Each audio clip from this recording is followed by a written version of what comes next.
Panafeco, la perspective africaine. Géopolitique africaine. Révélation sur la lutte de l'Afrique du Sud, Thabo Mbeki expose 30 ans de guerre hybride. Troisième partie, contre-courant, le sabotage de l'infrastructure électrique. Découvrez les motifs de ce sabotage délibéré et l'impact qu'il a sur la population frustrée. Quand nous avons eu notre première panne de courant national,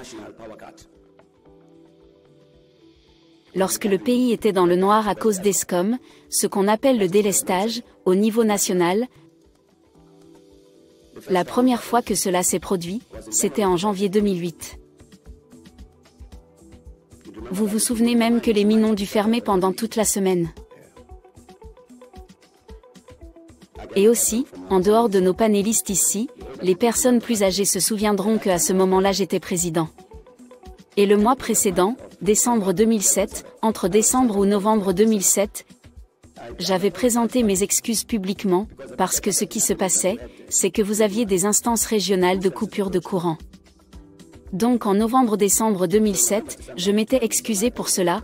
Au nom du gouvernement, nous nous excusons pour cela à cause de la raison suivante. Il y a certaines choses que le gouvernement aurait dû faire et n'a pas faites, nous avons retardé et donc ce résultat, nos excuses à la nation.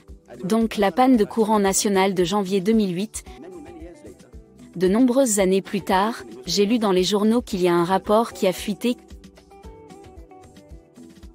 qui discute de la panne de courant de janvier 2008. Et en réalité, j'avais vraiment tort de présenter mes excuses. Car ce qu'Eskom faisait, la pratique à l'époque, c'est qu'elle avait son propre processus de surveillance interne de la performance au sein des centrales électriques. Et la réglementation était que chaque centrale électrique devait avoir un minimum de 22 jours de réserve de charbon immédiatement disponible, et ne pas descendre en dessous de cela. Donc le système de surveillance interne gardait un œil là-dessus, et déjà pendant décembre 2007, ce système de surveillance disait au directeur des centrales électriques, « Vous êtes à court de charbon, réapprovisionnez ». Et ils ne l'ont pas fait. Ce qui a causé la panne de courant de janvier 2008, c'est que les centrales électriques ont été à court de charbon car les directeurs des centrales électriques à cette époque n'ont pas répondu à cette alerte venant de l'organisation disant « réapprovisionner ». Ils ne l'ont pas fait, ils ont été à court de charbon, donc vous ne pouvez pas produire d'électricité dans une centrale électrique à charbon sans charbon. Je disais donc que je l'ai appris dans un rapport dans un journal, c'était une fuite. Donc naturellement, comme vous pouvez l'imaginer, je suis très intéressé par tout cela. C'était une fuite d'un rapport d'une unité d'investigation spéciale. Il y avait une US qui avait été chargée d'étudier certaines choses chez Eskom. Cette US a rendu compte au président en 2017 et a dit ce que je dis, que la raison de la panne de courant de janvier 2008 aurait pu être facilement évitée. Tout ce que vous aviez à faire était de réapprovisionner les stocks de charbon dans les centrales électriques, c'est tout. Le rapport de la US dit qu'ils ne l'ont pas fait, pour quelle que soit la raison. Ce rapport de la US n'a jamais été rendu public, à ce jour, il n'a toujours pas été publié. Je dis que la première panne de courant national à Eskom n'avait absolument rien à voir avec le récit qui est raconté, comme quoi c'était un échec du gouvernement, cela n'avait rien à voir avec un échec du gouvernement, c'était une décision délibérée de l'organisation pour produire cette crise. Et l'une des conséquences immédiates de cela, selon les procédures chez Eskom, c'est qu'ils ont déclaré une urgence, et une urgence signifiait qu'en termes de charbon par exemple, vous n'aviez pas à lancer d'appel d'offres et tout le reste, vous alliez simplement acheter du charbon là où il était disponible, cela a immédiatement doublé le prix du charbon. Et ce rapport dira également que certains de ces directeurs de stations ont empoché quelque chose grâce à cela. Ce que je dis, c'est que la commission Nugent nous a particulièrement alertés sur le fait que certaines personnes dans ce pays n'aimaient pas cette démocratie et cherchaient à agir de manière négative pour l'affaiblir. Parlons d'Eskom. Nous prenons une décision, le gouvernement prend une décision en 2004. Alors que nous disions à Eskom, écoutez, ne construisez pas de nouvelles capacités de production, pour un certain nombre de raisons, nous avons changé cela et nous avons dit en 2004, d'accord pour la construction de nouvelles capacités de production. C'est alors que la décision a été prise de construire Kusile, Mitupi, Ngula, ces centrales électriques, en 2004. Mais le dossier vous dira que la construction de Mitupi, la première à être mise en chantier, a commencé en 2007. La question qui me vient à l'esprit est donc la suivante. Pourquoi ce retard? La décision est prise en 2004, la mise en œuvre commence 3 ans plus tard. Pourquoi? Il n'est pas facile de trouver une réponse à cette question dans les rapports d'Eskom que l'on trouve sur Internet. Mais, la raison était, permettez-moi de dire la raison, ce qui s'est passé c'est qu'ils ont commencé à construire Mitupi avant 2007. Ce n'est pas surprenant quand le gouvernement dit 2004, s'il vous plaît, construisez. Mais ils ont dû arrêter la construction, détruire ce qu'ils avaient construit. Parce que les entreprises qui ont été payées et chargées de préparer le chantier pour la construction de Mitupi n'ont pas fait leur travail correctement. Ce qu'on appelle un travail géotechnique. Elles n'ont pas fait leur travail correctement. Le résultat est que lorsque la construction de Mitupi a commencé, elle a coulé.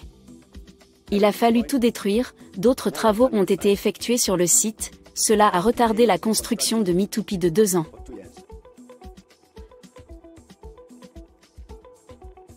À mon avis, ce n'est pas un accident.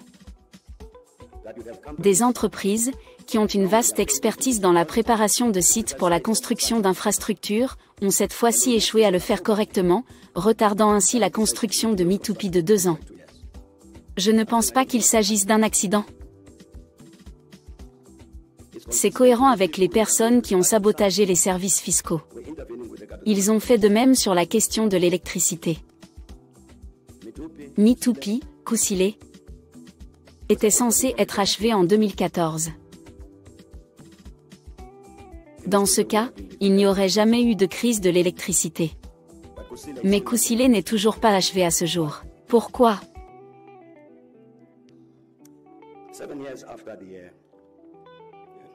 7 ans après le début de la construction de Kusile. 7 ans.